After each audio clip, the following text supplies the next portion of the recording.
अल्हम्दुलिल्लाह नहमदुहु व नस्तईनुहु व नस्तगफिरुह व नतवक्कलु अलैहि व नशहदु अल्ला इलाहा इल्लल्लाहु व नशहदु अन्न मुहम्मदन अब्दुहु व रसूलुहु अम्मा बाद फ़अऊज़ु बिल्लाहि मिनश शैतानिर रजीम बिस्मिल्लाहिर रहमानिर रहीम वल्यअफ़ू वल्यस्फ़हू अला तुहिब्बून अन यग़फ़िरल्लाहु लकुम वल्लाहु गफ़ूरुर रहीम। सदक़ल्लाहुल अज़ीम। हज़रात, आज की इस पुर्रौनक़ बज़्म में दिल चाहता है कि ताजदार मदीना जनाब मुहम्मदुर रसूलुल्लाह सल्लल्लाहु अलैहि वसल्लम के अफ़्व दरगुज़र की कुछ झलकें आप हज़रात के सामने रखूं। हो सकता है कि आका के अफ़्व की, आका के दरगुज़र की, आका के रहम करम की कुछ छींटें हमें भी मिल जाए और हमारा बेड़ा पार हो जाए। मुसलमान भाइयों, अफ़े मुजस्सम सल्लल्लाहु अलैहि वसल्लम के सीरत निगारों का इत्तिफ़ाक़ है और बेशुमार वाक़यात इस पर शाहिद हैं कि सरापाए हिल्म वफ़ सल्लल्लाहु अलैहि वसल्लम ने कभी किसी से अपने ज़ाती मामले में इंतकाम नहीं लिया। उम्मुल मोमिनीन हज़रत आयशा सिद्दीक़ा रज़ियल्लाहु तआला अन्हा से बुखारी और मुस्लिम ने रिवायत नक़ल की है, जिसमें इस बात की सराहत है कि आपने कभी किसी से अपने ज़ाती मामले में इंतकाम नहीं लिया। सामिनी किराम, ग़ज़वा उहुद में फ़तह कामरानी के बाद एक गलत फहमी, एक इज्तिहादी गलती और एक ज़रा सी चूक की वजह से मुसलमानों को शिकस्त का मुँह देखना पड़ा। इसी ग़ज़वे में रहमतुल्लिल आलमीन सल्लल्लाहु अलैहि वसल्लम को जिस्मानी तौर पर भी दर्दनाक अज़ियतों से दो चार होना पड़ा था। हज़रात, अंदाज़ा कीजिए ये कितना बड़ा हादसा है। हुज़्न मलाल रंजो अलम का ये कैसा मंज़र रहा होगा। रहमत आलम सल्लल्लाहु अलैहि वसल्लम का क़ल्ब मुबारक किस कदर नामुतासिर हुआ होगा। सोचिए, क्या इससे भी ज़्यादा कभी आपको तकलीफ़ पहुँची होगी? क्या इससे भी ज़्यादा परेशानी का कोई हाल आप पर गुज़रा होगा? हाँ, इससे बढ़कर सदमा और तकलीफ़ का एक वक्त आप पर गुज़र चुका है।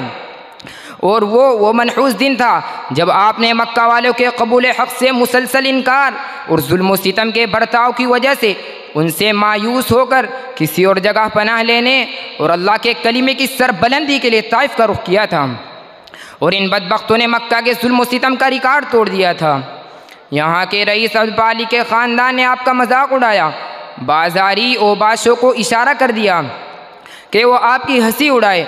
ये ओबाश हर तरफ से टूट पड़े, दोनों तरफा लाइन लगाकर खड़े हो गए। जब आप बीच से गुजरे तो इन बदबख्तों ने आप पर पत्थर की बारिश कर दी।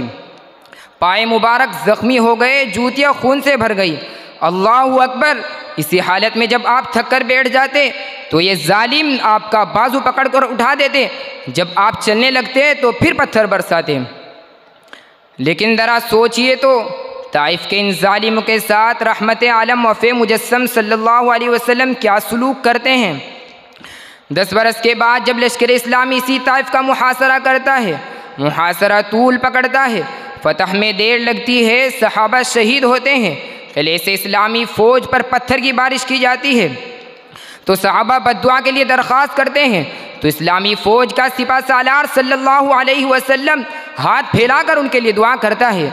जी हाँ, बद्दुआ नहीं करता है। ए अल्लाह, उन्हें समझ अता कर और उन्हें आस्ताना इस्लाम पर झुका। फिर इतना ही नहीं, ज़रा और आगे सुनिए। एक ही साल बाद यानी 9 हिजरी में मुक़ल्लिबुल क़ुलूब अज़्ज़ा इस्मुहु की तौफ़ीक़ से कल के यही बदतरीन जालिम ताइफ के लोग आज वफ़द की शक्ल में दरबार नबूवत में हाजिर होते हैं तो बतौर ख़ास इनको मस्जिद नबवी में उतारा जाता है, मेहमान नवाजी की जाती है, इंतहाई इज़्ज़त व ख़िदमत का सलूक किया जाता है।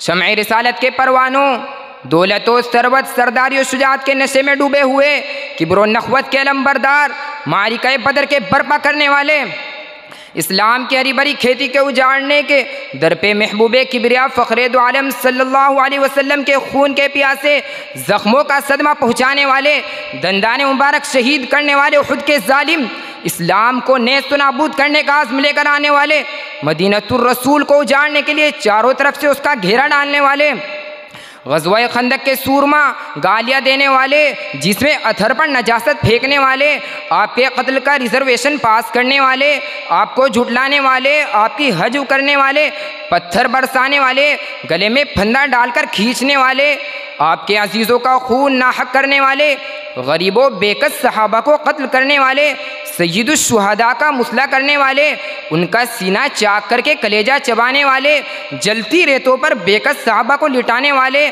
और दहकते अंगारों से जिस्मों को दागने वाले।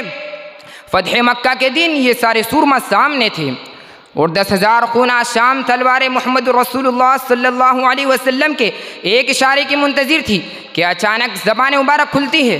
पूछा जाता है, कुरैश बताओ मैं तुम्हारे साथ क्या सलूक करूं? सारे सूरमाओं की गर्दनें झुकी हुई हैं, पसीने से बदन के कपड़े तर हैं, फिर भी जवाब देते हैं, मोहम्मद तू हमारा शरीफ भाई और शरीफ भतीजा है। और बस इससे आगे कहने की ताब नहीं है। और कैसे हो? उनको तो अभी करीब ही का माजी याद है। सवाल करने वाला वही तो है जिसके साथ जुल्म और ज़्यादती का कोई दकीका उन्होंने उठा नहीं रखा था। लेकिन फिर क्या हुआ?